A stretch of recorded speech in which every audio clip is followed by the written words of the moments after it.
a little more controversial, a little more not as scientific. It's more from an experience-based approach. And I'm going to talk about team building or building a team. And I know we have some parents in here, we have some coaches in here, we have some athletes in here. Quite honestly, it doesn't matter to me who's here. It just because you can put a little spin on this and it'll touch each and every one of you. And a team doesn't have to be a big team. I mean, some of us are fortunate to have 40 people in our gym. Some people have one.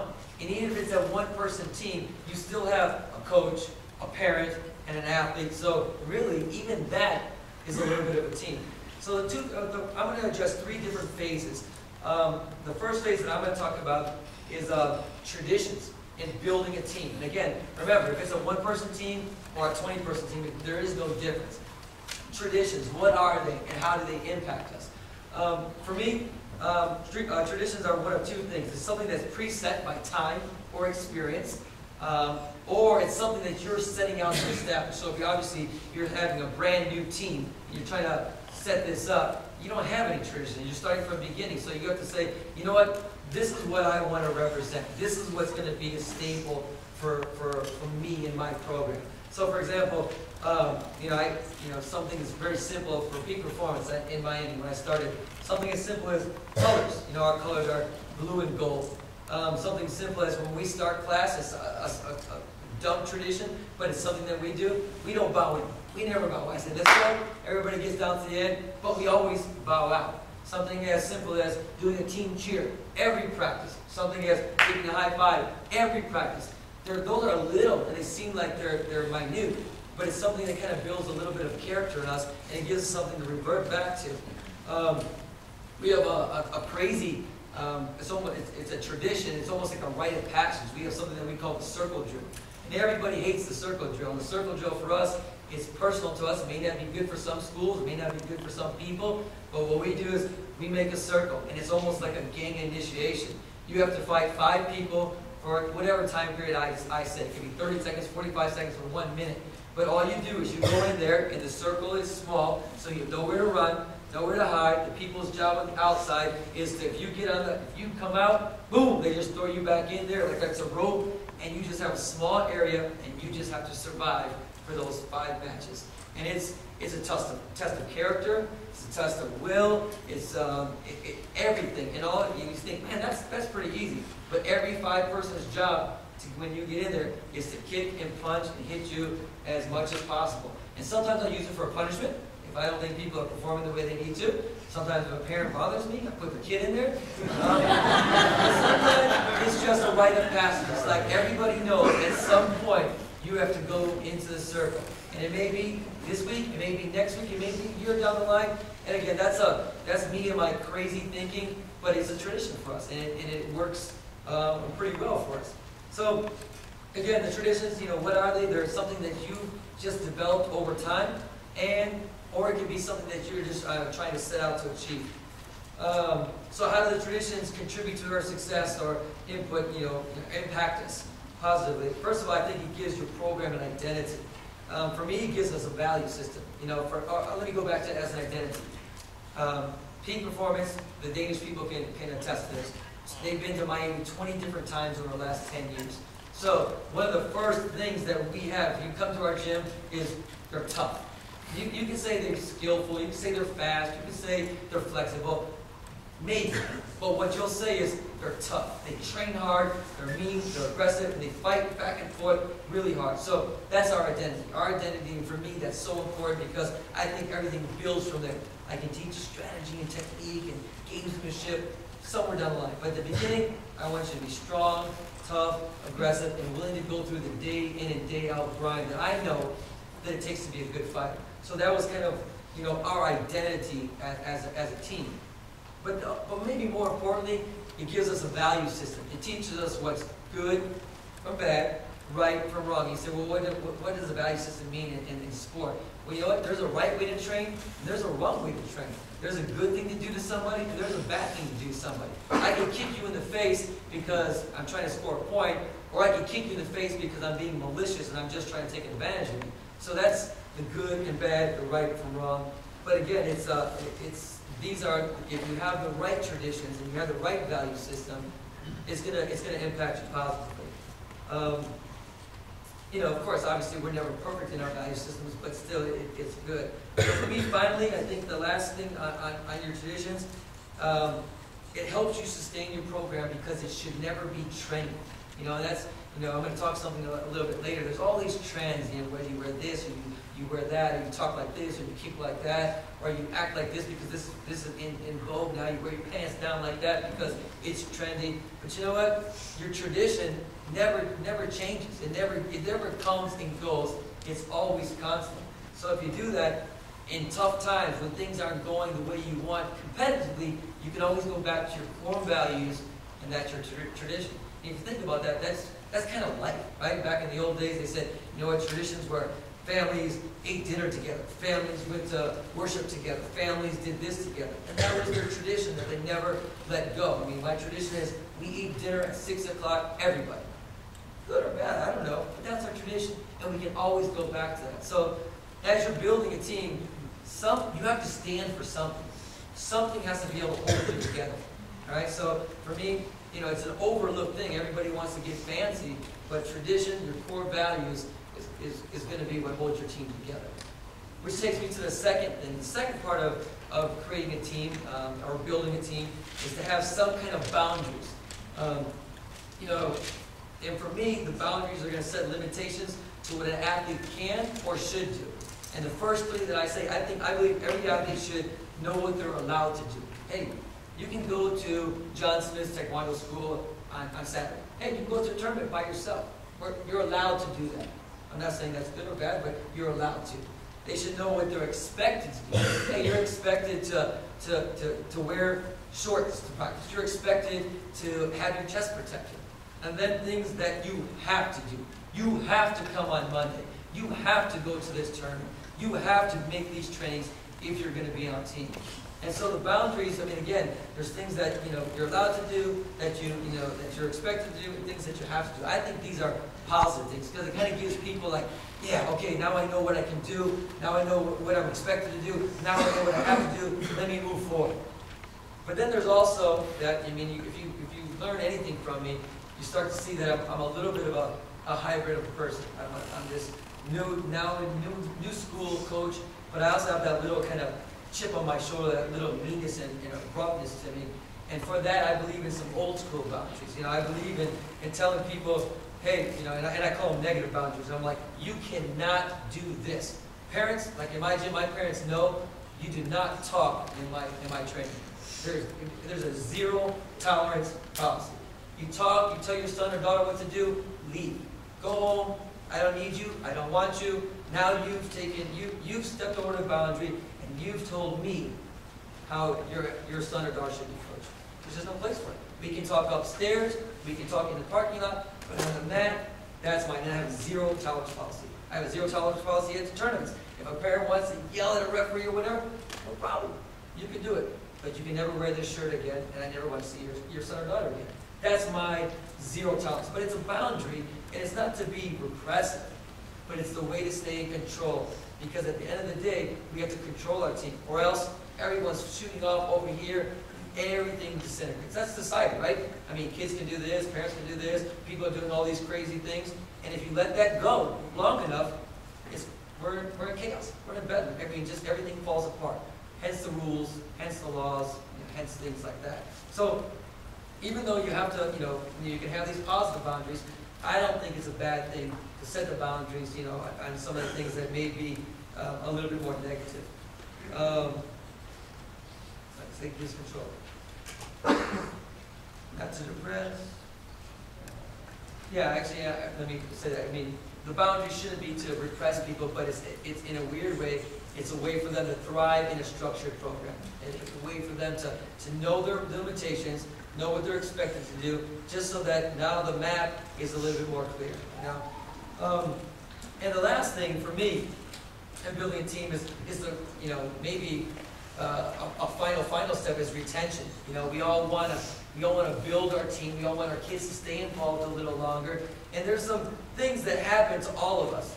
We lose athletes for money, for injury, for a different sport, boredom, school, work, you name it, and it comes up. But for me, those are, I mean, that's just life. And if we use that as an excuse, then we're really just kind of passing the buck. We have to take ownership of that, because these are things that are going to happen all the time. So if we're focused, we're just going to run our program and say, oh well, he quit because he got bored. He quit because he got school, or he had school. He has to go away to school. Then that's that's something that we should want to control. So, but even more to the point, I mean, those things may happen, from time to time. But even more to the point, I believe that coaches and parents are a bunch of sound-biting people. Sound-biting people. They read a book, they listen to a coach, they see something on TV, and they have all the buzzwords. They have all the right answers to you. I mean, you know how many times I talk to people and they sit in my office like, oh, my son's 100% committed. Oh, no, I just want the best for him. Oh, no, whatever you say, coach, whatever you said. Only for them to get in the car and say, how come you didn't do this? How come you do that? Or we're going to do this. If you don't do this, this is going to happen. So they have all the sound bites. They have, as a coach, athletes are first. Hey, they're the most important thing. Athletes first. I'm second. I can sit back here. You have the sound bite of, you know what? All I care is if they do their best. Just do the best. That's what everybody says. Oh, you know what? We have a long-term plan. We're in this for the long haul. 5 years, 10 years. We're in for a long haul. We have a long-term plan. And probably, one of the more popular ones nowadays is, and it's something that I talked about a long time ago, is the performance versus results. No, we're not looking at the results. No, we're just looking at the performance. We want them to kick fast. You know what? They gave me a lot of effort today. So these are all the sound bites that everybody says.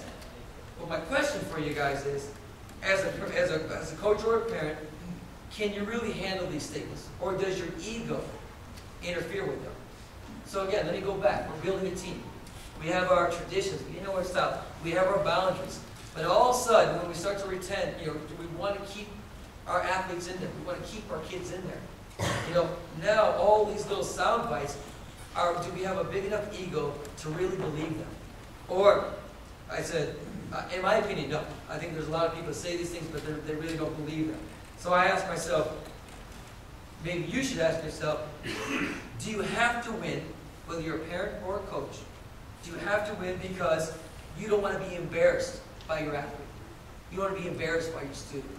You don't want to be embarrassed by your son or daughter. So you're like, I have to, they got to win. All right? Number two, I have to win because my money has to be well spent. My money has to, you know what, man, we're going to California for nationals next year. I got to play for an airfare and this and that. You better win. You lost your first match? Are you serious?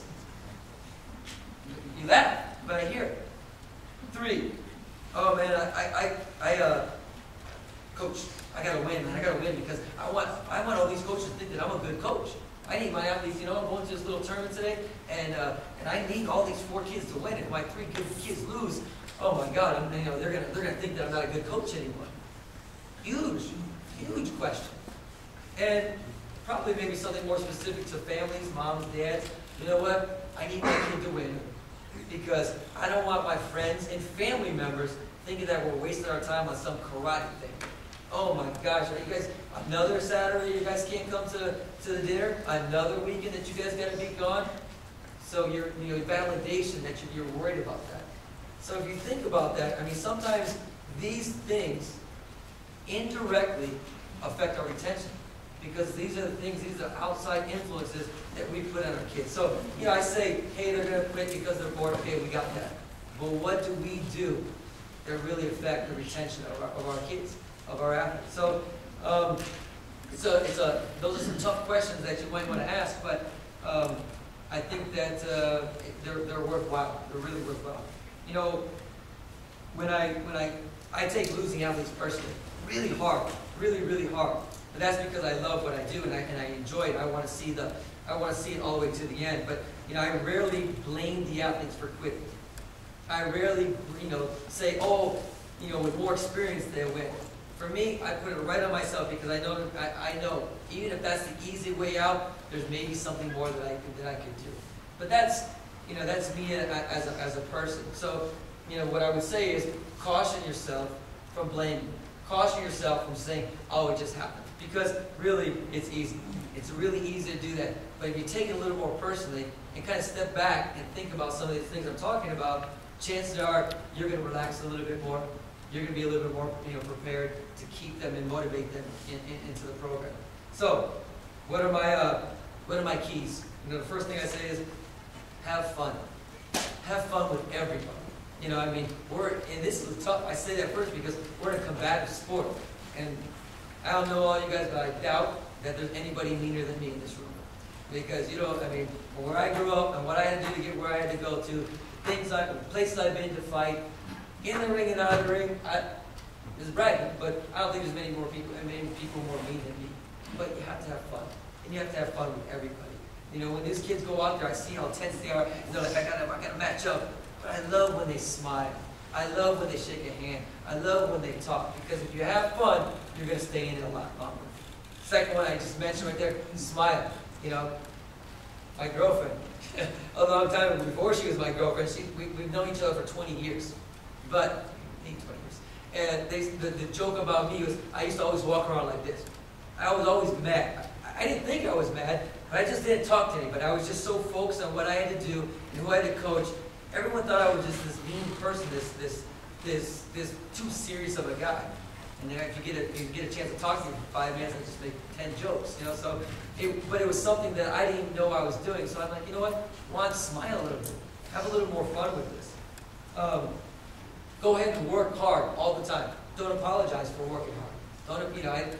Don't apologize for pushing your kids. Don't apologize for pushing your athletes within the plan, because I think it's a good thing. Stay in control of myself and stay in control of the program. Stay grounded, never getting too high and too low. Again, just from personal experience, I have a lot of athletes that go to tournaments, and I'm never going to be so excited about her win and so upset about his loss. Because I'm going, oh my gosh, you won, congratulations. And you're sitting there going, man, I had a tough day today. As a coach, I have to be very, very grounded. I have to be grounded with my program as a whole. Because as soon as you say, we're the best, look at us, we're the kings, guess what? Tomorrow's coming. Tomorrow could be scary. Tomorrow you could be right back on the ground. So make sure you stay grounded. And remember that you have to be ready to turn the page at any time. Because your program can never, even though we're talking about retention, can never be about one person. You have to be able to cut the strings for the betterment of the program. Again, one of the zero tolerance policies I have in my gym is, you know what? Nobody is worth cutting. Or nobody is above being cut. From my best athlete who's been there the longest to my newbie. If they get out of line and they embarrass the program, or they embarrass me, or they embarrass the family or themselves, you know what? At any time, I have to be able to say, you know what? It's not about you anymore. It's about the rest of this team. And when I do that, it gives that feeling of family, that feeling of camaraderie, and that truly is how you build a team. So, it's a tough thing to grasp, and I don't think there's any perfect way. But if you just broke it down to traditions, boundaries, and retention, and you fill in the blanks, and you decide what's important to you, or how much of each one to put in, it's a good path, it's a good plan to building a good, solid team. And remember, it doesn't have to be a big team. It could be a small team. So that's all I have for that. Sorry if I get a little personal on some of the ideas and stuff like that, but that's the best way. I'm not an educated person, not a formally educated person. I think I'm well-read and have a lot of life experience, and for sure a lot of Taekwondo experience. But that's what I try to give to everybody. Everything you see out there is just from learning and from listening to guys like him and listening to ladies like her, and taking all the information I can get to become a better coach, to become a better person, so I can give it to the people that come to these type of events. So I thank you guys for supporting this. Are there any questions? Anything concerning this or anything that we covered today, or yes? How do you communicate those boundaries to the athletes and especially to the parents? I believe honesty is, it's kind of like an old policy. Honesty is the best policy, but I think you have to do it right from the beginning. I've made a couple mistakes. I've made a lot of mistakes with my, some parents and coaches where they've done something wrong, or they've done something that I didn't want them to do, or something along those lines, but I didn't tell them they couldn't do that. And so when they did it, I can go and scold them or something, or I can have a discussion with them. Then I kind of put it back on me. I'm like, you know what? Juan, you didn't tell me they couldn't do it. So, you know, they're not disobeying you. They're not trying to go against you. They're not doing something they shouldn't be doing. They just did something that they wanted to do. So for me, everything is, I really lay it out on the first day. And you know, I mean, let me say this, I have a very different program. I don't have a commercial business, so I'm not teaching a bunch of white belts and yellow belts, and that's a whole other martial art industry. I have athletes, so when they come in, I can sit across from them and I can speak very directly, maybe even on that line of kind of crossing the boundaries with them, where they're kind of like, man, this guy's nuts. But that's okay.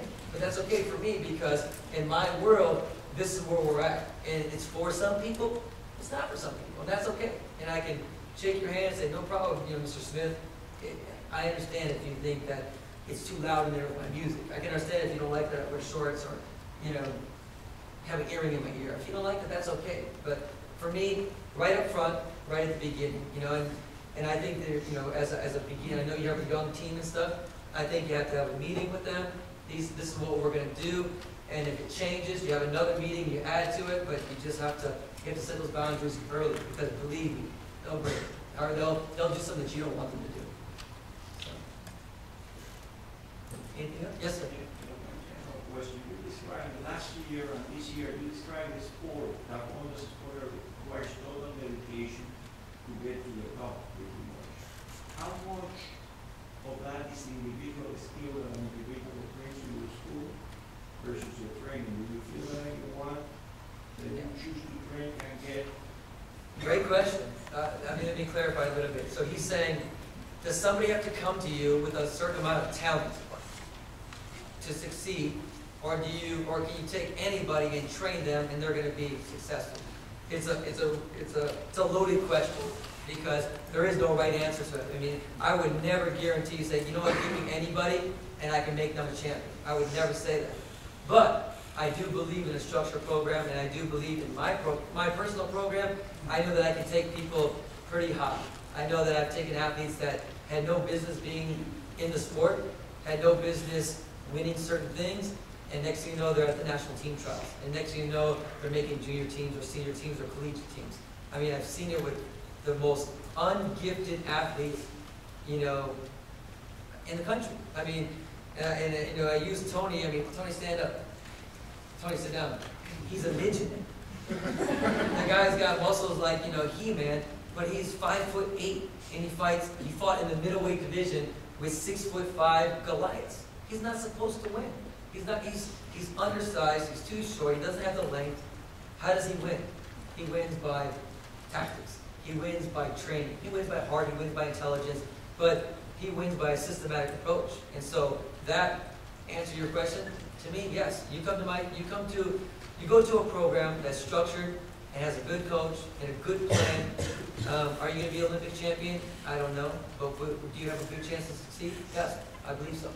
I mean, I'm not the most gifted athlete, I'm not the biggest athlete, I'm not the fastest athlete, but I did pretty good. And we see it over and over and over again. And to be honest with you, I'd rather take a less talented athlete that has the mental makeup to work hard than a supernatural athlete all the time. Because a supernatural athlete, they'll quit on you. Because their heart is weak, because everything comes easy to them. And the first time they get punched in the jaw, or the first time they get knocked down or lose a tournament, they start to question themselves. It's like the old bully. You know, the bully walks around like this until you sock him in the face. And all of a sudden the bully's like, oh, maybe I'm not as tough as I thought I was. So you get these athletes that are super talented, they don't know what to do with their talent. They don't have the work ethic. So, I mean, obviously you'd like to have, you know, the combination of two. But I think the sky's the limit. Yeah. You know, Tony's a great example. I mean, there's a lot of guys in here that were great examples. You know, come from small gyms with not a good coaching background, somehow, some way. Exactly. No, I mean, it's so true. It's so true. Anything else? I could talk forever, guys. You can care. But you know, really, you take a look around the room. I mean, and then think about who is over there today. There's probably double amount of people over there as there are today. So even as dedicated as those people are, you guys have even taken one more step. I mean, if this is something that you've heard 100 times, good validation for you. Validation. You're on the right path. If it's something that's a little new, hey, take this here, take this there, and see if it can help you guys, you know, in the future. But, you know, I thank you for your time. I mean, it means a lot to me to see, you know, these faces, these people, you people coming here and spending, you know, a couple extra time, or a couple extra hours, where you could be relaxing, enjoying this hotel or enjoying Florida. So, thank you guys. We'll see you tomorrow. Remember, starting at a half an hour early at 8:30.